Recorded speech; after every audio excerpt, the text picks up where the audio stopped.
Our first lesson in the Civil War is called Development of Two Cultures, Part 1. Through this course, we'll learn about events and causes leading up to the Civil War, specific events including battles during the war and Reconstruction following the war. In today's lesson, our objectives are to understand cultural background of the North and South, list the cultural differences between the North and the South. If you look at your vocabulary words, I'm going to read the definition of the word and then say the word. I want you to say the word after me. A society based around agriculture rather than industry is agrarian. People of the highest social class or nobility is aristocracy. Characteristics of a population, size, density, and distribution are demographics. A tropical plant used as a source of blue dye is called indigo. Okay, I want you to get your notebook out. You'll take notes every day. I want your notebook to be neat. The only thing, you don't have to write your name on every page. That should be on your notebook. Or the subject. The only thing I want is you need to write the date, and I want your notebook to be neat. Okay, don't write in the margins. Don't draw on the pages. Don't rip pages out of your notebook. Okay? It's amazing how different kids can be growing up in the same home. If you live in a home with other siblings, you'll get the gist of this illustration. Two boys or girls, only a couple years apart, often have radically different personalities and characteristics. One will be an extrovert and the other will be shy. One will be confident, the other withdrawn. One might have a knack for sports while the other can play 3 musical instruments. One's a math whiz, the other loves languages. You are beginning a course on the American Civil War. In 1860, there were 2 siblings, the North and the South, living under one roof, the United States. They shared the same last name, Americans, and lived under the same rules, the Constitution. Yet each was radically different from the other in many ways. Like some siblings, they fought over certain things and yet stood by one another on other issues. Unfortunately, there were some differences they could not overcome. Before you learn the details of the Civil War itself, it's important to have some understanding about what factors brought America to war. Today's lesson will begin to introduce that understanding.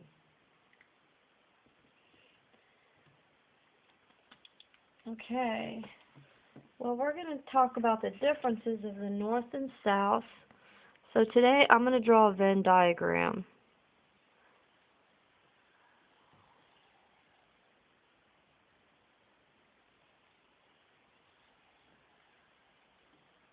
Okay, I'm going to label one of them the North and the other the South. In order to help you understand the thinking of Americans prior to the Civil War, let's take a brief look at the background of the original colonies. Most of the northern colonies were founded by those seeking religious freedoms. Okay. So the people that founded the North were seeking religious freedom.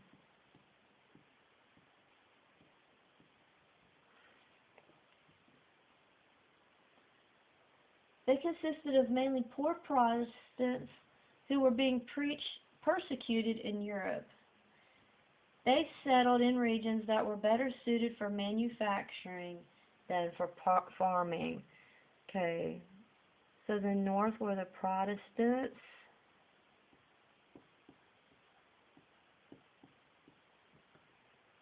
And they were interested in manufacturing.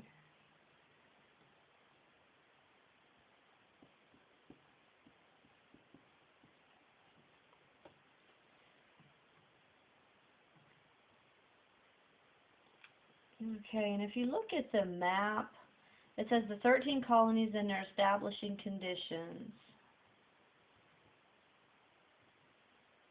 You can look at that for a little bit.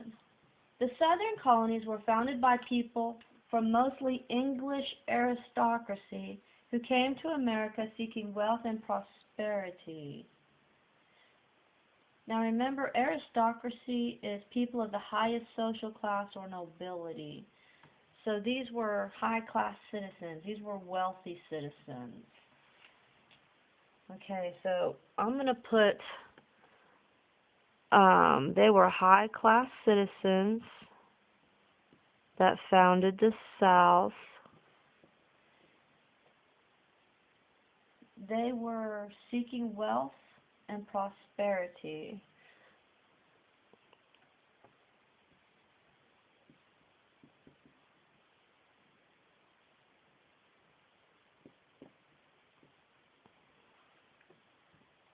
Okay.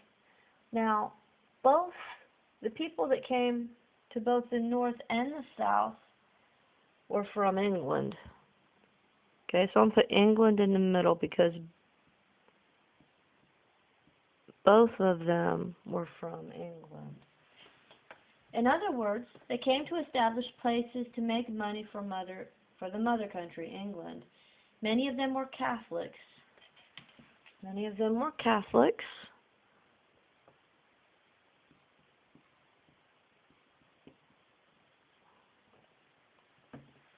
Because the climate in the South was so mild, it was ideal for farming crops such as tobacco, cotton, and indigo. Okay, so the South was a place for farming,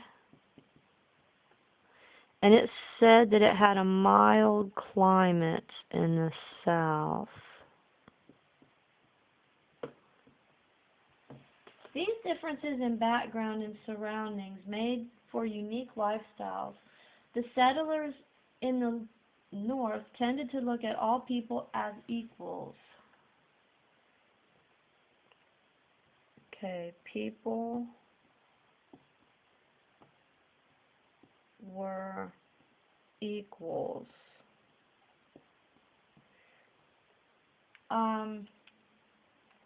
Whereas Southerners carried the aristocratic spirit with them to the New World. The spirit translated to a social structure consisting of 3 levels: aristocracy, middle class, and slaves. So in the South, there were 3 levels. There were aristocracy, which were the high class. There's middle class, and there's slaves.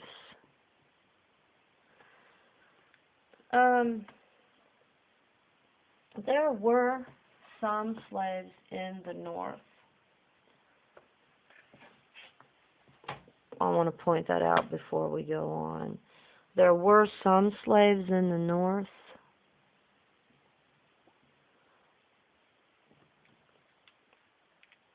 But for the most part,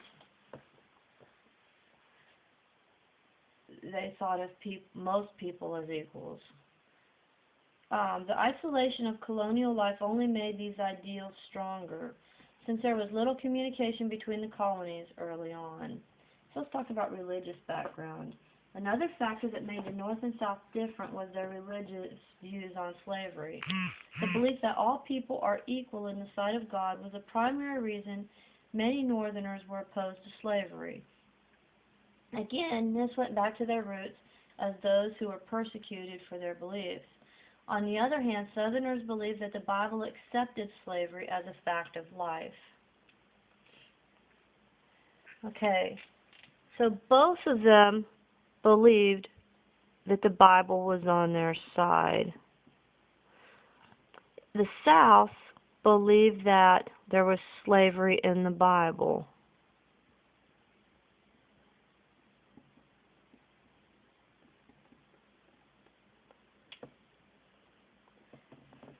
The North believed that everybody was equal in the Bible.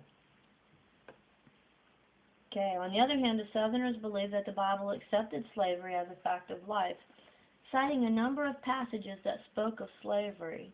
The foundation for their lifestyle was built on the class system. They saw nothing wrong with the institution of slavery as part of that system. After the Civil War broke out, many from both sides invoked the support of God in defeating their enemy. It had little to do with being Protestant or Catholic. Instead, it had more to do with the reasons that region of the nation was founded. So both the North and the South believed God was on their side. Let's talk about the demographics. The demographics of the North and South were quite different. It has been said that America is a nation of immigrants, and that is true. It is estimated that more than 2.5 million people immigrated to the United States in the years between 1830 and 50. Many of them were Irish, German, and English. In addition, most of these immigrants were single males looking for jobs that opened up during the Industrial Revolution. At the same time, there was a surge in immigration. The need for labor in the South was almost nil. Plantation owners had plenty of labor in the form of slaves. Therefore, the vast majority of new immigrants settled in the northern states. In fact, about 16% of the northern population was foreign-born in 1860, compared to around 5% in the South. Okay, so most of the immigrants coming to America are going to the north because that's where the jobs are, immigrants.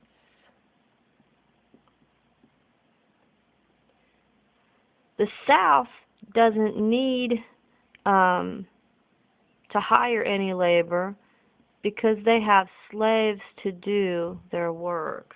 Okay? So the immigrants are going to the north looking for jobs. Okay, the influx of immigrants created a place for different cultures to blend together. Change was a constant companion of those living in the north as a result. Out of these changes arose innovations in industry and thus more changes. All the while society in the South remained stagnant with little change and innovation. One of the most pronounced differences between the two regions involved slavery. Better than 40% of the South population consisted of slaves. The North, on the other hand, had fewer than 1%, so there were some slaves in the North. With so many people immigrating to the North from Europe, the industries had steady supply of workers, so there was no need for slave labor. Okay, so the North has several advances in technology.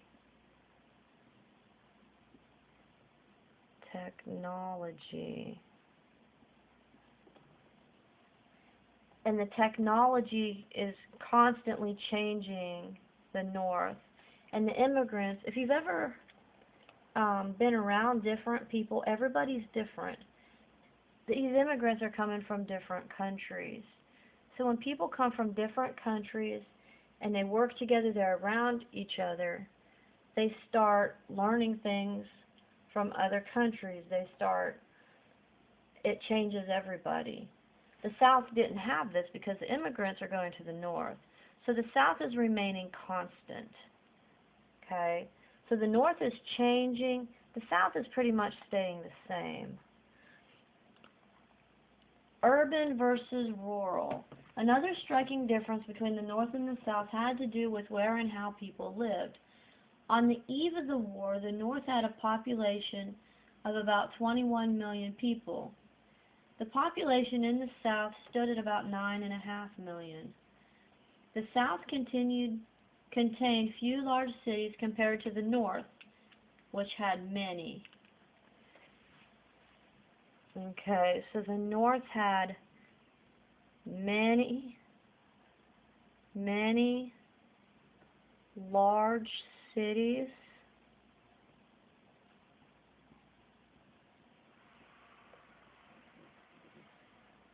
The South contained few large cities compared to the North, which had many. So the South had few large cities.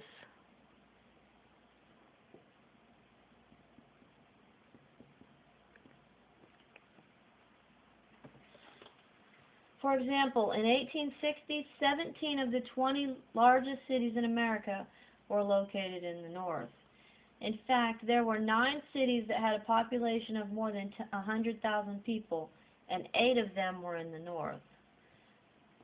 So most of your large cities are in the North because immigrants are coming to the North, they're finding jobs in the North, and it's creating large cities.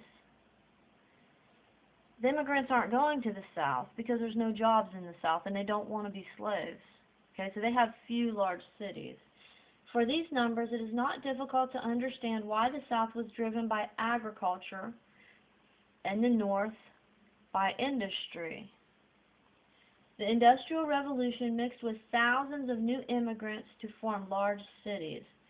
New factories needed hundreds of new workers. They arrived from Europe in boatloads. Agriculture reigned supreme in the South, where most workers were slaves. Small rural communities were the norm in southern states, with many people owning private farms. Large urban cities were common in the North. Okay. So the North is I'm sorry. Sorry, I lost my train of thought. Okay. The North is urban. Sorry about that. The North is urban, whereas the South is rural. The North has many cities. The South is mainly country. Let's talk about education. Public education still had a long way to go in 1860. Most states had enacted laws to make sure that education was available for their children. The school year was very different from the one you know today. School was in session during the winter. In between the harvest and planting okay, let me read that again. School was in season during the winter. In between the harvest and planting seasons. Many children living in northern states did not attend school at all. Working at home or in factories was seen as more important than attending class. Okay, so in both the North and the South, school was between harvest seasons.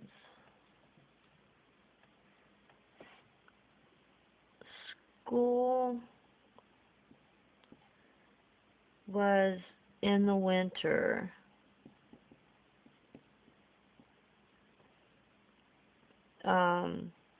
Between harvest, because they had to help with harvest. Okay. Now it says many children in the North didn't attend school at all. Working at home or in the factories was seen as more important than attending class.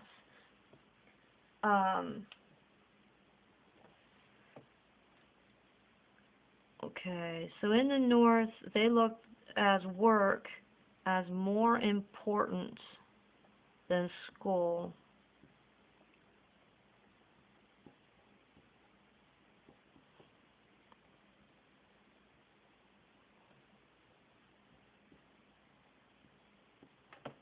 But there were some that did go to school. In the South, homeschooling was the norm, and that was left to the rich who could afford private tutors. Public education was provided, but again the school year was based around the planting and harvesting season. Attendance was not at all good in either location. Slaves were not allowed to be educated in school. So in the South, most of them were homeschooled, and that was because they lived on large farms.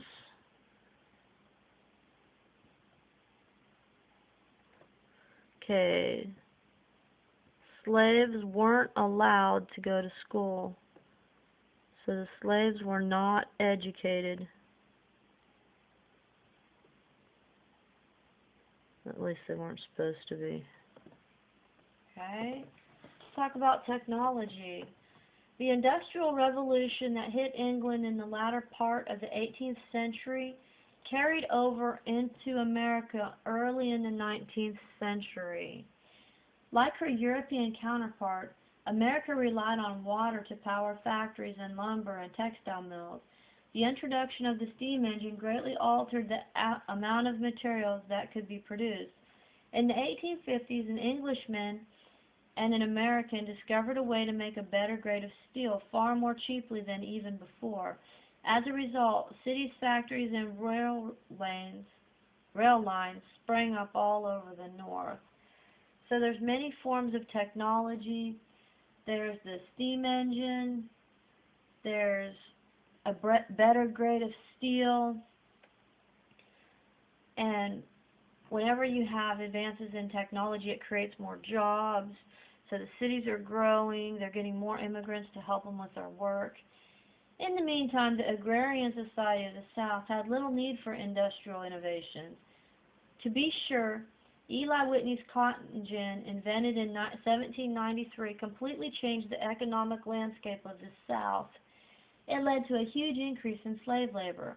Since the region was built around agriculture and not industry, little heed was paid to the importance of the new industrial inventions. As a result, the South fell far behind the North in railroads and factories. Okay, so the South did have one form of technology, and that was the cotton gin. Cotton gin. The cotton gin allowed the slaves to work the cotton more quickly. They could do more at a time, so it greatly changed the South, because now they have the cotton gin, they can do their work more quickly. So instantly the South needs more slaves, and we'll talk about that in a little while. The technology in the North,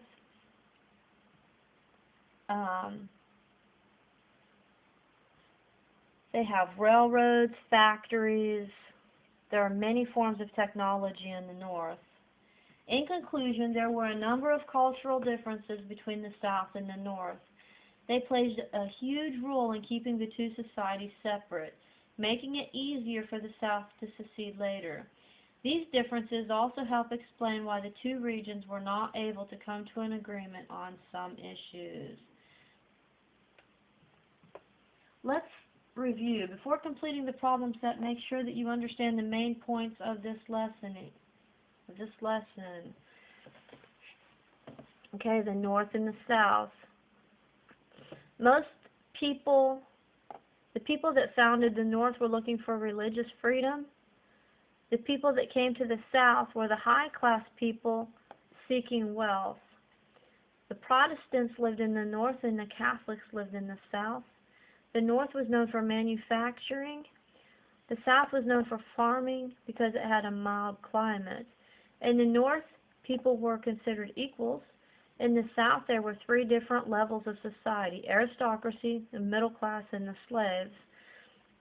The North was mainly, the labor in the North were immigrants. The labor in the South were slaves. The South believed that slavery was in the Bible. The South had many forms of technology. The North had many forms of technology. The South only had the cotton gin. In the North, there are many large cities. In the South, there are very few large cities. The North is urban and the South is rural. In the North, work is more important than school. In the South, the kids are homeschooled, and the slaves were not allowed to be educated.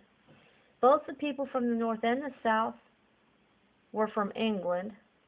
They both believed in the Bible, and they both believed God was on their side. They both attended school in the winter between harvest seasons. Thought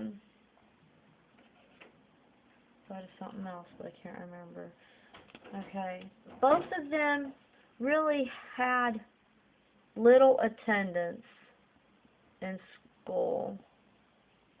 Neither one of them had a good attendance. Okay. School is in the winter between harvest and few attended school. Okay. Go ahead and review this lesson, answer the questions, and turn in your notes.